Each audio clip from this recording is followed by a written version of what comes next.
ذلك الكتاب لا ريب فيه هدى للمتقين. أعوذ بالله من الشيطان الرجيم. بسم الله الرحمن الرحيم. من ذا الذي يقرض الله قرضا حسنا فيضاعفه له أضعافا كثيرة والله يقبض ويبسط وإليه ترجعون. من ذا الذي এমন কে আছে ইউকরিদুল্লাহ কারদান হাসানা, যে আল্লাহকে করজ দিবে, মানে ঋণ দিবে, উত্তম ঋণ। কারদান হাসানা ফায়ুদাইফাহু লাহ, কিভাবে উত্তম হলো? আল্লাহ তাআলা তাকে বিনিময় দিবেন বর্ধিত করে। মানে সে যদি আল্লাহ তাআলার কাছে পেতে চায়, যে বেশি পেতে চায়, তো আল্লাহ তাআলা বেশি তাকে দিবেন। তো ফায়ুদাইফাহু লাহ, তাকে অনেক তো বাড়িয়ে বেশি করে দিবেন। আদআফান কাসীরা, অনেক বেশি।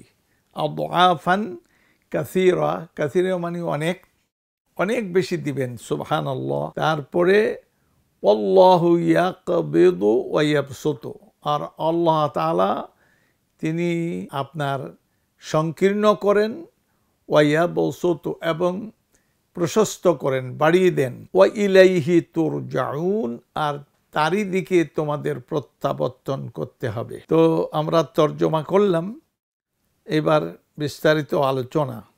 আল্লাহ সুবহানাহু ওয়া তাআলা বান্দাকে উদ্বুদ্ধ করছেন, তাকে বুদ্ধি দিয়েছেন এবং জ্ঞান দিচ্ছেন।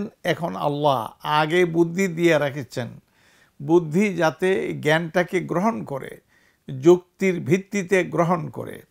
সুতরাং আল্লাহ সুবহানাহু ওয়া তাআলা তার বান্দাকে বুঝাচ্ছেন, তোমাকে আমি বুদ্ধি দিয়েছি, এই বুদ্ধি কাজে লাগাও। মান যাল্লাযী ইউকরিদুল্লাহ কারদান হাসানা, এমন কে আছে? সুবহানাল্লাহ। এটা বান্দাকে আল্লাহ তাআলা উদ্বুদ্ধ করলেন, এমন কে আছে? আমার প্রশ্ন হইল, কে নাই? শুধুমাত্র আল্লাহর প্রতি যে ঈমান রাখে না এবং এই কথাগুলি বুঝে না, মূর্খ, চণ্ডমূর্খ, তাদের কথা আলাদা। নতুবা সামান্য বুঝ বুদ্ধি থাকলে, মানবীয় বুঝ বুদ্ধি থাকলে তার তো বুঝারই কথা যে আল্লাহ তাকে কিভাবে উদ্বুদ্ধ করছেন। এমন কে আছে? ইউকরিদুল্লাহ কারদান হাসানা। সুবহানাল্লাহ। মানুষ অভাব হলে অন্যের কাছে করজ চায়, সে ঋণ চায়, কারণ সে অভাবের কারণে ঋণ নেয়। কিন্তু আল্লাহ তাআলার তো কোনো অভাব নেই, সব কিছুর মালিক তিনি। যাকে ইচ্ছা ফ্রি দেন, যাকে ইচ্ছা তাকে কম করে দেন, এটা আল্লাহ তাআলার ইচ্ছার উপর নির্ভর করে। এখন আল্লাহ তাআলা উদ্বুদ্ধ করে এরপরে বলছেন যে তোমরা আল্লাহকে ঋণ দাও, আল্লাহকে ঋণী বানাও। কিয়ামতের দিন যেন তুমি আল্লাহ তাআলার কাছে পাওনাদার হিসাবে উঠো, তুমি নিজে ঋণী হিসাবে উঠো না, তুমি আল্লাহকে খাতক হিসাবে, তিনি ঋণ গ্রহীতা হিসাবে তুমি কিয়ামত দিন উঠো। তাহলে সুবহানাল্লাহ। তো দেখো যে আল্লাহ তাআলা কত ঋণ তোমাকে, তুমি দিয়েছো 1 টাকা, এখন তুমি পাচ্ছ লক্ষ টাকা। সুবহানাল্লাহ। মানে লক্ষ টাকাই নয়, অনেক বেশি। কারণ হাদিসের মধ্যে এসছে যে ইনদা যন্নি আবদি বি, আমার বান্দা আমার সম্পর্কে যে ধারণা করবে, সেই ধারণা অনুযায়ী আমাকে পাবে। মানে আমার কাছে কত পেতে চায়, আমি যতই দিব তার তো আমার কমতি নাই, আমার এখানে কমে যায় না। সুতরাং তুমি লাভবান হও, আমার কোনো ক্ষতি হয় না। সুতরাং তুমি যদি আমার প্রতি বড় ধারণা করো, বেশি পেতে চাও, তোমাকে আমার দিতে কোনো অসুবিধা নেই, আমার কোনো বাধা নেই, কারণ আমার এখানে যত যায় ওই পূর্ববৎ থাকে, একটুও কমে না। সুবহানাল্লাহ। সেই জন্য বলছেন যে আল্লাহকে ঋণ দাও, আল্লাহকে ঋণে আটকাও। আর ঋণে আটকালে আল্লাহ তো ঋণ পরিশোধ করবেনই, দুনিয়াতেও করতে পারেন, আখিরাতেও করতে পারেন। কারণ আমাদের দোয়া শেখানো হয়েছে রব্বানা আতিনা ফিদ দুনিয়া হাসানা ওয়া ফিল আখিরাতি হাসানা ওয়া কিনা আযাবান নার। আমাদের দুনিয়াতেও কল্যাণ দেন, আখিরাতেও কল্যাণ দেন। অতএব আল্লাহ তাআলা ঋণ দুনিয়াতেও শোধ করতে পারেন, আখিরাতেও শোধ করতে পারেন। একই ঋণ দুইভাবে দুনিয়াতেও করবেন, আখিরাতেও করবেন। কারণ দুনিয়ার মালিক কে? আল্লাহ। আখিরাতের মালিক কে? আল্লাহ। আল্লাহ যেহেতু একজন, সেই একজনের কাছে আমরা দুনিয়ার কল্যাণও চাবো, আখিরাতের কল্যাণও চাবো। সুবহানাল্লাহ। সুতরাং এই কৌশলগুলো, এই হিকমতগুলো আমাদের জানা থাকা দরকার এবং সেই হিসাবেই আল্লাহ পাকের ব্যাপারে আশাবাদী হওয়া উচিত। তারপরে বলছেন ফায়ুদাইফাহু লাহু আদআফান কাসীরা, তাকে বাড়িয়ে দিবেন। কত বাড়িয়ে দিবেন? আদআফান, বহু বচন, বহু বাড়িয়ে দিবেন। এরপরে আবার তাকে কোয়ালিফাই করছেন কাসীরা দিয়ে, মানে বিশেষণ আনছেন কাসীরা, অনেক।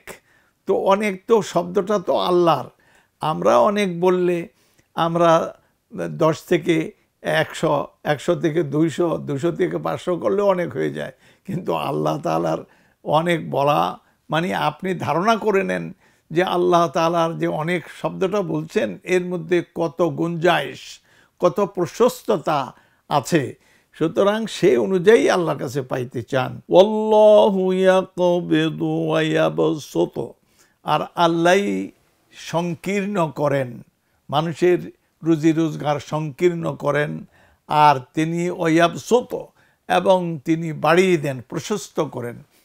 সংকীর্ণতার মালিকও তিনি, আর বাড়িয়ে দেওয়ার মালিকও তিনি। সুতরাং আল্লাহর কাছে এইভাবে দোয়া করবা। আল্লাহ দোয়া করব যে আল্লাহ আমাদের বিনিময়ে আপনি সংকীর্ণ আশা করি করবেন না, আমাদের উপরন্তু আমাদেরকে বাড়িয়ে দিবেন। আপনি বলছেন আপনি বাড়িয়ে দেন, প্রশস্ত করে দেন।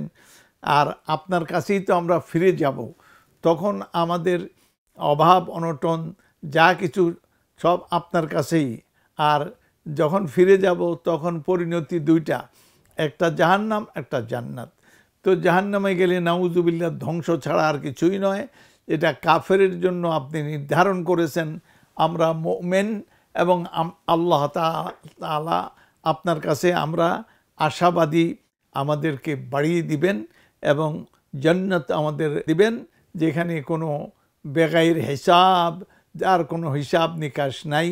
এইভাবে আপনি আমাদেরকে দিতে থাকবেন। কারণ ও ইলাইহি তুরজাউন, আপনি বলেছেন তোমরা তারই দিকে তোমরা ফিরে যাবে। অতএব আল্লাহর দিকে যখন ফিরে যাবে আর পরিণতি যখন আল্লাহরই হাতে, তখন আল্লাহর সঙ্গে শিরক না করা, কাউকে শরীক মনে না করা, পার্টনারশিপ আরোপ করা, নাউজুবিল্লাহ, এর থেকে আমরা যেন ঊর্ধ্বে থাকি। একমাত্র আল্লাহমুখিতা আমাদের জীবনের শিয়ার হয়, আমাদের জীবনের এটাই যেন আলামত হয় যে আমরা আল্লাহপন্থী, একমাত্র আল্লাহমুখী। আল্লাহ তাআলা আমাদের তৌফিক দান করেন, আমরা যেন বুঝে সুঝে সিনসিয়ারলি আপনার মুখী হই। ইবাদতে, বন্দেগীতে, চাওয়ায় পাওয়ায় সব কিছুতেই আমরা আপনার মুখাপেক্ষী হই। ইন্নাহু ওয়ালিয়্যু যালিকা ওয়া আলা মা ইয়াশাউ কাদির।